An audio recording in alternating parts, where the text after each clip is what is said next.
সাংবাদিক ভাইয়ের প্রশ্নের পরিপ্রেক্ষিতে উনি জিজ্ঞেস করেছেন কোনো রাজনৈতিক দলের সাথে আমার কথা হয়েছে কিনা, যারা এগুলো করছে বা আমাকে অ্যাপ্রোচ করেছে কিনা। কেউ আমাকে অ্যাপ্রোচ করেনি।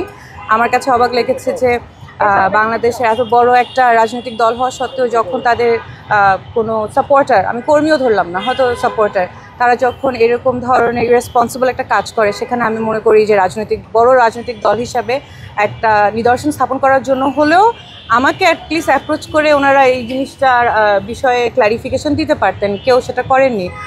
উল্টা আমি দেখেছি যে আমাকে বিভিন্নভাবে ওইটা রিশেয়ার রিপোস্ট করে করে আরও বেশি হ্যারাস করা হচ্ছে, এবং এই যে কন্টিনিউয়াসলি আমাকে হ্যারাস করা হচ্ছে, তার উপরে আমার ফিচার্স ইউজ করে, আমার ছবি দিয়ে এআইকে ইউজ করে এনেবল করে এরকম বিকৃত ছবি এবং ভালগার ছবি বানানো, এটার এগেনস্টে আমি আজকে আসলে মামলাটা দায়ের করি শাহবাগ থানার সাইবার সুরক্ষা আইনে। তো আমার যেটা কথা হচ্ছে যে এই মামলাটা আপনি জিজ্ঞেস করেছেন যে কেন করেছি বা করলাম, অনেকবার চিন্তা করেছি আদৌ মামলা করব কি করব না, কি করব। আমার আসলে জুলাইয়ের পরবর্তী সময় থেকে এরকম বিভিন্ন সময়ে আমাকে নিয়ে বিভিন্ন ধরনের কন্টেন্ট আপনারা অলরেডি দেখে ফেলেছেন, যেগুলো আপনারাও জানেন, অন্যরাও হয়তো বুঝে যেগুলো ফেক। অ্যান্ড এটা বোঝা সত্ত্বেও আসলে আমি দেখেছি যে এগুলাকে বারবার জিইয়ে রাখা হয়, এবং আমি আমার প্রশাসনিক জায়গা থেকে বা আমি আমার একাডেমিক জায়গা থেকে কিছু বললে কিছু করলে সেটাকে তো আমি ওন করে বলি, আমি তো বলি যে আচ্ছা ঠিক আছে, এটা this is what is happening. আমি সত্যটা তুলে ধরলেই সেটা আসলে সত্য তো সত্য, এটা কারো এগেনস্টে যাবে, কারো ফরে যাবে, সেটা তো আমার দেখার বিষয় না, আমি তো কাজে আছি। তো এটাকে ইউজ করেই, যেখানে আমার কোনো রাজনৈতিক সংশ্লিষ্টতা নেই, আমি কোনো রাজনৈতিক দলের সাথেও না, আমি একটা সাধারণ শিক্ষক, সেখানে আমাকে সেই 1 বছর ধরে এগুলো কন্টিনিউয়াসলি চলেই যাচ্ছে, এটার কোনো আসলে প্রতিকারও আমি পাচ্ছি না, কোনো শেষও হচ্ছে না। মামলাটা একদম লাস্ট মোমেন্টে এসে আমার আসলে ধৈর্যের, আমি মনে করলাম যে এটা তো শুধু আমার সাথে না, আমার সাথে দাঁড়িয়ে থাকা ঝুমা, সালমা, উমামা, মনসুরা, আমাদের madam Saima Ferdous madam, Lutfa madam, কে বাদ আছে? কোনো কেউই বাদ নাই আসলে। সেক্ষেত্রে হেমা, মানে আমরা দেখলাম যে যখনই মেয়েরা তাদের জায়গা থেকে তাদের কাজে এগিয়ে যেতে চায় বা সত্যের পথে এগিয়ে যেতে, তখনই আসলে তাদেরকে নিচে নামানোর জন্য এভাবে সেক্সুয়াল হ্যারাসমেন্ট, অনলাইন বুলিং, এগুলো চলতেই আছে। তো আমি মামলাটা করেছি, ইটস আ মেসেজ।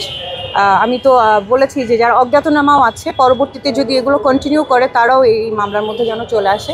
এই জিনিসটা আসলে আমরা আমরা ভয়ও পাওয়া উচিত না, যেটা আমি 1 বছর ধরে অ্যাভয়েড করে গিয়েছি যে হ্যাঁ ডাই ডাউন করে যাবে, সব কিছু মিটিগেট হয়ে যাবে, হয়তো একটা টাইমে যে এগুলো আর থাকবে না। আমি দেখেছি আসলে হয় না, ওরা আমাদেরকে উইক মনে করে এবং কন্টিনিউয়াসলি এটা করতে থাকে, উইচ ইজ ওয়াই আমি মনে করেছি যে it is time to step up. আমি আসলে আমার জায়গা থেকে আমি মামলাটা করবো।